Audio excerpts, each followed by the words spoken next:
I don't know what the PUH stands for. Yeah, I don't know. Do you know? It like poo? The Poo Town USA. Poo Town USA. We could just call them that. Poo Town. I'm going to call him Poo Town now. Let's go with it. This is your own fault for naming your team something stupid. Like, you can't blame me for this, right? Like, Poo Town. I'm down. Senix versus Poo Town. Don't know who's on Senix is Esports. Right, can we just call them Town? I don't think I can. No, it's Poo Town. I really don't think I can do that. Going down to Poo Town. No, you don't like it? No. I mean, I do, but like, I don't. I shouldn't, but I do. Cubs made a team called Poo Town. I'm sure Twitch chat's having fun with that. Just the way it is. Thanatos and Nike is banned at Terra as well. Obviously, this is round of 16, so we're still not even in the quarterfinals just yet. We'll see how this one continues as time goes on, though. We'll see what the last ban's going to be here. There's a few things available. Raw, obviously, a lot of people respecting that, but Sylvanas still up, and everyone seems to go the way of Sylvanas just lately. Zeus as well. And Zeus, yeah, those are the two big ones, and I don't expect to see Town make the same mistake that Team Way did and give up both Sylvanas and Zeus. I love how childish you are. You can't say Poo Town without I mean, I can, but I want to giggle. Like, it's funny. Child. You're supposed to be a professional. Poo Town. Professional at this point. Pot Town? Like, what is it actually supposed to be? I'm reading Poo Town from now on. Sylvanas has been picked up by Senix Esports. Zeus is going to be available as well for them to take away. Town USA going to pick up Zeus for the time being. We'll see what else they're going to go alongside this. We're expecting Ratatoska maybe? It could be, but it is going to be Jingwei. That is another priority pick. No real surprise there. But we saw just how potent the double knock-up sort of composition could be. The Sylvanas ult, the Ratatoska ult. It doesn't matter if you have Zeus ult or not. I mean, if you got any sort of damage on top of the double knock-up, anyone is going to fall. It's going to be Giannis locked in for Senix Esports. I like this selection. Just moving that Sylvanas around the map, because that's one of Sylvanas' greatest weaknesses, is that he's just a giant tree that can't really walk around places. It's going to be difficult for him to do so. So giving him those portals, getting him out of danger in the jungle can be very, very potent for Senix. And then they're going to pick up the Rama as well. Rama, not seen massive amounts this season, obviously, overall. Towards the end of it, we saw Jingwei mainly magical AD carries for the most part of the Sol, the Cronus, and the Freya. But Rama has been in there when some of these have been banned out. Yeah, he's the next of the physical hunters that gets played the most, I would say. On her is like a flavor pick for a couple hunters. Close to Rama, but Rama's hedging him out. Exactly, and it's just that late game carry potential. And even the early game really isn't that bad. His early lane clear, pretty solid. You can leave him alone in lane and he'll usually be fine. He's mobile, and he can just buy so much time in those team fights by going up into the sky. Well, they did leave Ratatoska available, so Town USA will take Ratatoska for themselves as well. And now it's into the counterban phase as well. We'll see where this one ends up. Solo lane is definitely available for both these two teams to look at here. Obviously, Town USA with a bit of an advantage with the solo lanes because they could pick theirs straight away after the counterban phase. Very much so, yeah. It could be, Thor is going to be banned away. And I expect to see maybe an Erlong Shen picked up for Town. I mean, they have that. We saw how good Walrus was on that, and then Cope very, very comfortable on that as well. We know that about him. Seems Senix, though, going to go for a different route here. They're realizing that Sylvanas and Khepri seem to be the big two go-to supports for the time being. So take away the Khepri first of all. They're not really too worried about what Cope Baby's going to run in the solo lane, I guess. Yeah, and the Khepri has been a very potent flavor pick recently, since Worlds, basically. It's true. They've seen it a lot during these open brackets. We saw it a lot yesterday. We've seen it again today. It just brings so much pressure early. Khepri's very, very strong in the early game. Rising Dawn, one of the best lane clear abilities as far as Guardians go, because it gives protections to your minions as well as doing damage to the enemy minions. And, of course, the Scarab's Blessing, just so good. Sobek will be banned out as well, so Senix really focusing on the support roles here. Town USA have the next option for themselves of where they want to go in their solo lane now, for the most part. I guess they'd go solo lane, or they could just go for the counter pick option. Erlong Shen's the right pick here. Thinking, yeah, Erlong Shen's the right pick here. I mean, you just have just so much pressure in that lane. Like we mentioned, Cope very, very comfortable on it. And we saw just a CC chain potential with Zeus. You've got great peel for Zeus if you need it. Really, really good pick there for Town. Well, back over to Senix Esports for the last two picks here. We'll see where they end up. Wheelix, first of all, combines well with Sylvanas Ultimate just for the knock-up ability into a gravity surge potential. Great against Jingwei as well. Yeah, you could pull Jingwei out of that persistent gust when she knocks herself up, and then combine with the tier, giving yourself a knock-up. Erlong Shen and Sun Wukong are the two that you really think of when you think of knock-ups in the solo lane, but here is the other one that you can really set up with a Willish for. And we'll see what they can actually make happen with Senix Esports here. Town USA need their last pick here for their roster, and we'll see exactly what it's going to be. They are in need of a support right now, unless we do see Erlang Shen flex to that support role. And that we could see that. I mean, it would be a solid pick. It can bully that Sylvanas early on, but instead it is going to be the Geb And kind of that same vein as the Khepri, just trying to protect these high priority targets like the Jingwei and like the Zeus. I really like a defensive support paired with Zeus. Plus, Geb has that initiation potential. If he gets a blink, that blink Cataclysm can really, really set up that Lightning Storm. Very true indeed. We'll see how this works out. And the main thing I do like about Geb and Khepri is when you've got frontliners that are going to dive in early. You've got a Ratatoska here. You also have the Erlang Shed. They're going to be a frontline for you already. You can be a backliner as a support and get away with it if your team comp works around that. And that's going to be a definite thing to look out for. And for me, I'm looking at how well Megxiety and Viper are going to work together in the middle lane. How well can they coordinate those big AoE ultimates? Megxiety definitely on the cusp of being a really, really strong player in the pro scene, so I'm excited to see what he can do in this game. Well, at the start of the game, we're going to see fight over the right-hand side and one more time. Wards placed down by both teams here. Senix Esports have got a ward down a little bit deeper, obviously, at the right Harpies as well at the beginning of this game. And their roster here, to have a little look down and see what we see. Silence Has Fallen is going to play that tier in the solo lane. Delwyn in the jungle playing a Willish. Glitch Hop on the Giannis. Wolf King and Great White North rounding out that duo lane. Fun fact, I played for a long time with Great White North. We were on some really bad teams together. Yeah? Yeah, he's a good player. His Tell me about communication, him, yeah. his communication was needed some work whenever, this was a long time ago. This was like season 1 we're talking. But he'd come back, he left Smite for a little bit, seems to have come back now. He always had a lot of potential. Mechanically, he's always been very, very solid. It's just about that map knowledge, understanding we can play aggressive in that duo lane, as well as that communication, and I anticipate that we could be calling his name a lot. Well, we'll see if we are, because he's going to be up against Sops in that duo lane as well, and Sops is a name that's been around for quite a while as well, very recognizable in the challenger scene over in North America. Start the game now, no invades, but we do see that both supports did start on the right-hand side of the jungle here, just in case there was any crazy shenanigans going on, and this does allow the Hunters to get ahead a little bit early, and this decision-making here to go to mid with Great White North to share those left Harpies, and the right ones to get contested for the most part can be fortuitous. And Viper getting a little bit ahead, getting those right mid Harpies, though it does look like it was Glitch Hop able to pick up the lefts as well. Still level 1 are Delwyn and Wolf King with this roaming sort of strategy. And you see actually Ballantyne, the support, heading over to the solo lane to make sure they get pressure But they want to fight right now to Town USA. The rollout is good. The pin not so much from Coat Baby though. Chain Lightning will hit onto one target here, but he's on the run right now, trying to survive, keep himself alive, but still only level 2. Forced to purify, forced to feather step to keep himself up, and the root comes through. Senix Esports survive barely. So close there. Megxiety almost able to pick him up. Senix seems to be thanking their lucky stars that Viper wasn't level 3, because the detonate would have been overkill at any stage there. Very, very close engagement, but I love the aggressiveness from Town, because their composition is so much better in these early engagements. Yeah, very scary of the Wigs to actually stay around here as well. Just popping the health potion and wants to stay and to not lose too much farm, which is very important as well. Obviously, purification was burnt. But with Bomber's Mask there, you can continue to sustain in the jungle if you get support and continue to farm up. So for all intents and purposes right now, we're still at an even game. Plus, Wolf King has the sustain from Wisp, so you're not going to be worried about that either. I like the decision from Delwyn to stick around, because he can't afford to lose that farm, especially by losing his purification. He needs to be able to get as much farm as possible and make sure that he's going to stay relevant, even if he does die in the next 100 seconds or so, because Town USA is going to be looking at Delwyn without that purification in the next gank opportunity. And to be fair to Delwyn as well, that feather step was really wise. It was the only chance for survival there, and he got follow-up support from his team too, but doesn't feather step was definitely dead. He took the option to deal damage and hope for the best, and it worked out great. Cope getting a lot of poker here onto Silence Has Fallen. He's actually going to find the wrath into the tower. Silence Has Fallen, taking advantage of Cope Baby's aggressiveness. Love it. That was hot. That was dope. That was dope. Wrath into turn around, double fearless. Peace out, sunshine. You're done. That was fantastic. And already first blood to Senix in the 2v1. We'll see if we're going to be calling Senix Esports' name a little bit more here in this tournament, because that was a nice little play already from the solo laner. That's a great time to get the first blood, as well as just the fact that it's great play. It's not just, oh, he really messed up.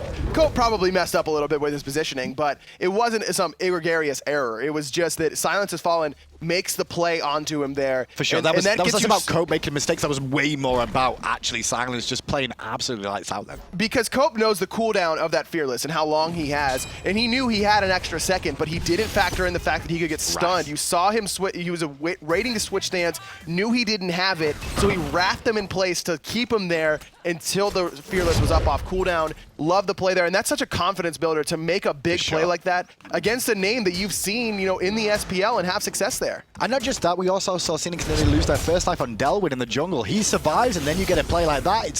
Things are looking good, but they did lose their speed buff there to Town USA, and those Right Harpies as well. Like they went to Town USA. So they put themselves in good stead, at least experience-wise, Town USA, to still stay in this game, even though the gold lead says otherwise, which is down to that first blood. Exactly, that first blood being the real difference maker. 500 gold in favor of Senix. Experience about the same, which is what you expect whenever there haven't been a whole lot of early kills or even early invades. This is good news overall. Trying to make plays in the mid lane. Sylvanas to pull in is good onto Geb, but Geb's going to get a Cataclysm off instead. Feather step in place. Doesn't really do a lot of damage to Geb, however. Valentine will stand tall there. And in the end, the fight is a wash overall. It did look like Town USA wanted to get aggressive with the rollout, but Senix answered back. The shell there came up big for Valentine. He really needed that. That would have been the feather step that would have spelled his doom, but instead is able to survive and get that shield off. I love the decision to Cataclysm first, but it could have really cost him if he didn't get that shell off. Very, very true indeed. The red buff will be taken on the left-hand side here, given over to the Rama. Great White. Sorry, I'm trying to learn the names at the same time. Yeah, Great White North. That's the thing. Canadian. Yeah, he's Canadian? Yeah, he is. Okay. I mean, he can't Like be Jeff. American. And Like Jeff Hindler. yeah, very much like Jeff Hindler. Yes. But plays that AD carry. They should form a team. I don't think Jeff's trying to leave Barracuda anytime soon. I don't know, I would. Why? Bear's a nice guy. He's alright. Yeah. He's okay. He likes fish. Yeah, I guess so. Just like Jeff. He It's like he Jeff. gets sick off McDonald's. Who does that? I just eat a lot of McDonald's and never get sick, so I guess you're right. He does have to work on the immune system. He Maybe really Great does. White North has a better immune system and won't get sick at every land. We'll find out. No jungle camps really available right now for either team to take, but this trade on the right-hand side between Cope and Tyr still going on, and the reinforcements from Town USA are showing up. You need to be careful there, but Silence is doing great work in this line. So that little engagement tells me that Town USA is still not on the same page, because if Cope's ulting there, he's expecting Megzai to be up in the sky and ready to come crashing down with the knock-up right away off of that taunt. Instead, Megzai's there, and he has ultimate, but he's really just looking to come in and make the gank happen. He's making it happen over here. He needs it. Lawbringer to get away, dash to close the gap. He's going to look for the pickup with the rat, but no, once again, Silenced will stay alive. Interesting that he goes for the one-on-one with Cope again. Cope gets reinforcements from Town USA, but it's not enough to actually turn the tide. So I guess saving the ultimate there was good, because otherwise Cope would have died there. Sops forced to dash away after the cripple from Great White North wears off. And a little bit of presence over here from Wolf King. Delwyn. Caught in an awkward position, but Suka to the rescue. However, the ultimate from Zeus in the mid lane was fantastic from Viper there. Not enough ticks, however, to get that detonate to do enough damage to bring down the young jungler. I'd almost like to see Viper throw that out way early. Just to, even if you saw Delwyn gets hit by it, hold that thought. Silence is fallen. You're gonna eat the Cataclysm. Valentine just trying to keep everyone off of their own trouble. speed No buff. Lawbringer available this time round, but he will be able to dash away for now. 3-man ultimate coming out there, and a pull for the gravity surge as well from Delwyn. Feather step in place. Geb is one hit from death pretty much. Still on the backside, Tyr's fighting away, and actually Geb will get the kill onto him. Meanwhile, now Viper's going to force to run away as well. They want Viper, they're going to get him, and Delwyn's going to pick up one as well. And now it's just Cope Baby versus the world. He's trying to fight into Delwyn, but the slow from the threshold from Glitch Hop is perfect, but he needs to be careful here, Cope. He's going to do a lot of damage. Sanctuary going to buy him a second, but not enough.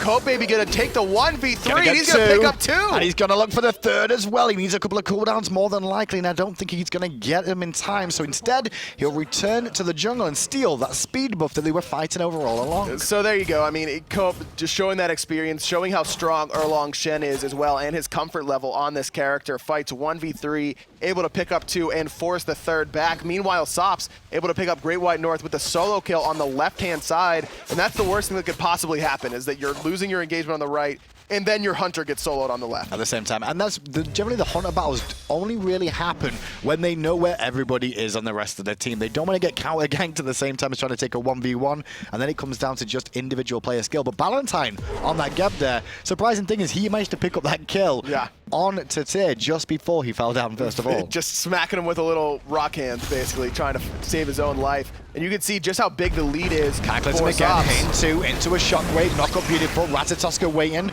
and in before long, Sylvanas will fall down. Giannis escapes for now. Didn't see the detonate get detonated there, might have been a little bit too early from Viper, or just on cooldown. Either way, I don't think it would have been enough to kill Glitch Hop. I think he only had 2 stacks of detonate on him anyways, but Viper, just look, there's the synergy that I was looking to see from between Megzai and Viper. Megzai and Cope still not on the same level, it looks like, but Viper working well with his jungler. Well, the red buff was stolen away there by Town USA as well, just extending their goal lead a little bit more, reducing the amount of experience that Senix Esports can get right now.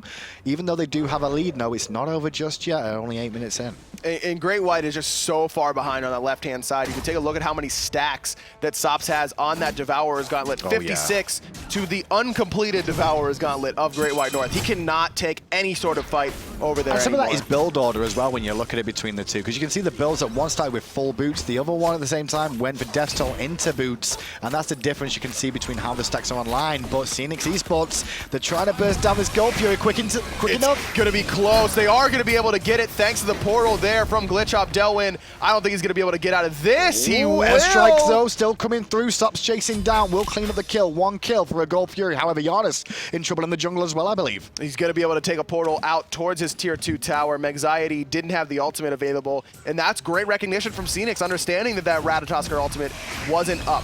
And now they're going to dive in as well. Cataclysm on 3 into a Zeus ult. Knock up from Shockwave. Good enough. Definitely needed, but not needed overall. Ratatosker comes down as well. And a third goes down. Double kill for Megxiety. And now the tier 1 tower can be looked at. Everyone pretty low on mana here overall, but Viper, he's going to decide to back. They don't need him to push down this tower, and I like that. No reason to stick around. There's farm available on the map right now. You've got your back camps and your boards up on the left-hand side, and you've got a mid-wave pushing in, and Viper's going to be able to pick that up and extend their lead. Well, the Fire Giant's just spawning now as we do approach the 10-minute mark. The Elementals will despawn right now. The Gold Fury's currently gone down, which I think was a good call from Senix Esports there overall. But they still got punished for it to answer it back in the grand scheme of things. And that's what you need to do is even when you lose the Gold Fury, we saw it in game 1, just look and see what sort of options you have. And we mentioned that Megxiety's ultimate wasn't up for the Gold Fury engagement, but then it's immediately up afterwards. They use it excellently, and Viper on point yet again with that Lightning Storm.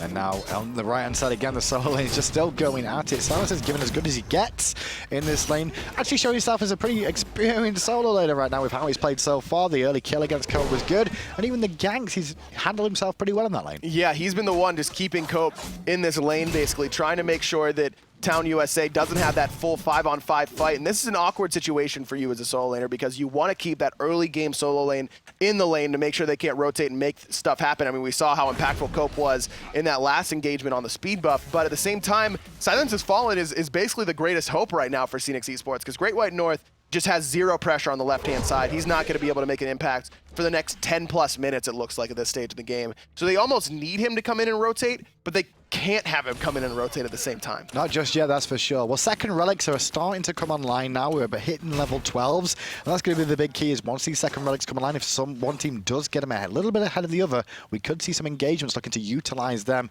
in these skirmishes. And we'll see that very, very soon. Once Viper has that Sanctuary, I'm assuming that's what he'll go with for a second relic. He's going to be even safer than he is currently, even though he has those guard boots up right now, just trying to get as much tankiness as possible. Silence Has Fallen, taking the gank on the right-hand side, uses the Lawbringer to get away, but he's slowed immediately. The Wrath Stun, beautifully timed. Support's on its way, but will it be in time to get him out? Silence Wolf does well, and instead it's Cope that gets punished with a hot 5-man rotation at the end of the day for Senix Esports. Now they're going to push back on this tier 1 tower on the right. However, left-hand side, Sops did get the tier 1 tower on the left. He's pushing in mid lane right now.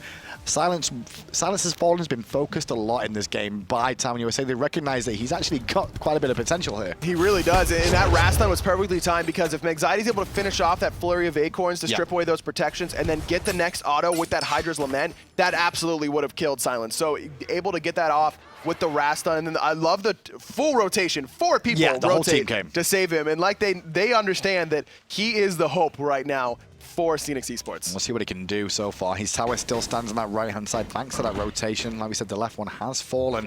So it's going to be a little bit more tricky now for what Sops does in these situations as this Jingwei, with the tower being down. He's going to probably rotate a little bit more, so they have to respect the fact that Jingwei could get involved a little bit more now. Yeah, Sops, as soon as he comes into these fights, he's going to be able to do a whole lot. He's level 16. He's 5 levels up right now on the enemy mid laner. He's 2 levels up on Great White North. He's finished his Executioner. He's got a full Executioner, plus the finished stacks of Devourer's Gauntlets over top of Great And White North. nowadays, he normally invests into crit at this point if you're a Jingwei as well, just to answer a little bit. One of the Star Tree items, more than likely, just to give him a little bit more time. But he will also be happy to box you. And when you've got no tower, you could find yourself in a very tricky predicament against a god with Fatalis. Very surprised that Sops just all in there to get the kill, because he's going to get rotated on either way. Great White North just buying himself some time on that left-hand side. Valentine's made the rotation rotation, as has Giannis Anxiety. in a lot of trouble, knocked up. Gravity Surge comes out, however, as well from Delvin to slow down the damage, but still Giannis will fall. Sops gets the kill. Sylvanas will be next, and Delvin has to run away on Suku. Yeah, Sops gets 2 there, 5 kills for him. Just so much farm. Level 17, even with the big rotation, the rest of the team's there early on. That's where you see the power of Ratatosker. Yep. He wasn't even close at the beginning of that engagement, but able to hop up into that tree and get there as soon as possible. And now the tier 2 going to be sieged down the left-hand side. Tier can't rotate to this one right now. Obviously, Cope's still around that lane as well. Tier 2 will fall. And obviously, Senix Esports have to surrender this one as the Gold View is about to spawn as well. They could lose even more here if Town USA recognize their advantage. Silence has to come to this Gold Fury fight. I mean, they cannot afford to give up this No next TP, Gold though. Fury, but no TP, and Cope's going to be able to keep him here. In fact, he's going to be able to almost steal away the blue buff, but Silence uses his Wrath to secure his own blue. And that means the gold is definitely going to be free on that left-hand side, not just because no TP, but Wrath being down 2. They want Cope, though, and Cope's going to find 3 and juggle, and 4, I should say, with the juggle. Root not going to find a home there from Sylvanas, but they're still looking to find and pick on Cope, who's just buying himself time for a rotation from his team. Just takes way too long to lock down that tanky solo later. The knockup was perfect, and then because he's leveling it, he has that big shield available to him as well. You can see actually a Lotus Crown being picked up, second item for Wolf King on the Sylvanas, and he's going to need a lot more protection than that Lotus Crown is providing him, even during the heals. He's not going to be able to be that tanky frontliner that Senix needs. If Town USA recognized the fact that he didn't go for a Heartward Amulet or a Sovereignty or even a Mark of the Vanguard right afterwards, right after his boots were completed, they're going to be focusing down the Sylvanas very easily. And Lotus Crown is a very good item, but it works better later on in the game when you are survivable yourself, first of all. Yes, it'll give you team protections, which is a great boon for your team, but if you're going to die so you can't get these wisps off that often, it's not as useful as you may think on paper. No, it is definitely a luxury item for a support player. That's when you feel like you're in a safe space and you're not going to be abused early on, and this is not the time for that Lotus Crown for Wolf King. Well, he's going for some magical defense as well next on the list, and I think that's generally to deal with Viper's burst damage, because he is eating a lot of this in the engagement, Sylvanas, because obviously he's in amongst the pigeons of those Zeus ults and the chain linings every single time. Sure, but then Sops is level 18 and is just going to shred him. I mean, he's got very little physical protection, only that from Lotus Crown, which isn't a whole lot. Well, Cub's doing his best to just keep Silence on the right-hand side busy. What means it's a 4v4 in mid, and nobody's really got a chance to defend this tower. Town USA take another advantage with the tier 1 falling, and they may choose to even continue onwards if they so choose. So like I mentioned, Silence his job was to keep Cope in lane during the early game, but those roles have swapped. It's now Cope's job to keep Silence in lane to make sure he can't give any sort of support, because Senix is just losing those 4v4 engagements so hard that there's no reason to give them the opportunity to make it a 5v5. Too late to defend that on the right-hand side. Senix Esports there, so they're going to have to fall back to a tier 2, the second to last tier 2 remaining on the side of Senix Esports that Town USA just have to bring down now. Chain lightning once again, going to hit onto Sylvanas. Sylvanas already below half health, and there's a prime example of what we were talking about. Follow up the Zeus ult, your front line's already dead. Talk about your front line tiers only just arriving to this fight now is in your back line. You're losing members left and right, but a good fearless combo, a little bit late, but it will come through to potentially spell a death, but a great escape. Max able to get out just barely. A late purification I thought for sure was going to spell his end, but it did not. Instead, he just needs both relics to make sure that he survives. 2 for 0, every tower gone except for this lone tier 2 in the middle lane. And I've got a feeling that's not going to be there for much longer. Well, right now, if you're just tuning in, this is the round of 16 right now between the teams, Town USA versus Senix Esports. We've still got more games to bring you, obviously a quarterfinal, a semi-final, and the finals today as well. And we'll keep going deeper and deeper in the tournament until we get down to just the top 2 remaining teams this week. And there's a lot of people available today. And the one thing I've noticed is the challenges players, or the players that we've not seen in the Pro League before, some of them are really shining. And that's what you like to see. And this is the best opportunity for those players in sort of open bracket opportunity like this, even if your team doesn't do well or anything like that. And usually you don't want to say, well, you know, I can make an impact to myself and think selfishly like that. But when you're going up against a team that is clearly ahead of you in skill, that's what you have to do, is just be like, okay, I'm just going to play my game as best I can, obviously help the team because that's what's going to make me look good, but let's see how much I can improve and understand what I did well and what I did wrong. For sure. And that's always an opportunity. You're not going to come in and win one of these open brackets most likely as an amateur team, but you can. It is the best practice you can get, without a doubt. You'll learn so much more from just one game playing against the pros, of the small mistakes that you have to correct early on before you can even get into the nitty nitty-gritty. I mean, whenever in Season 2, during the Xbox Open bracket for the World Championships, Envy comes over from PC and just kind of stomps everyone. Yep. And the Xbox scene as a whole learned more from that one stomping than they had in the year and a half prior to that. The difference between that level of play and the level of play we saw during Season 3 was leaps and bounds, and a lot of that is due to the fact that a better team came in and just showed you how to win the game correctly. Well, Town USA now set up for this fire giant on the right-hand side, trying to draw in the members of Senix Esports, looking for the DR side if possible, but it doesn't look like they're going to bite the bullet just yet, Senix Esports. They may rely on the Giannis ultimate coming through for a cheeky steal, but will it be in time is the real question here. Too little, too late, not going to even be fired off. And now Senix Esports have to respect a whole fire giant team of Town USA who have a monstrous gold lead, and they're on the run. Cope just trying to find someone in the jungle. Cataclysm in the middle lane. Wolf King was there, I promise. We saw him for at least a little bit. Sops able to get his 6th kill, has that crit finish. Just no way to survive that damage. And now the tier 2 will be sieged down right side. Kobaby still going at it with silence over the right hand side as well there. Just looking to try and keep him pinned back to the tier 1, so the Phoenix on the right side. Silence hasn't seen the rest of the map at all this game, really. Anxiety up in the air, looking in the middle. Phoenix, all 3 grouped up. Only going to find 2, but it's going to be enough to pick up both kills. Great White North taking the exit into his Titan room. He's the only one left alive against 5 members of Town USA with Fire Giant. Took a little bit longer than it took in memory of Gabe, but another clean victory for a tenured team. Yeah, Town USA will come out on top. There was shinings of light there for Senix Esports. There's definitely things they can take away from that game for sure to push themselves forward, potentially.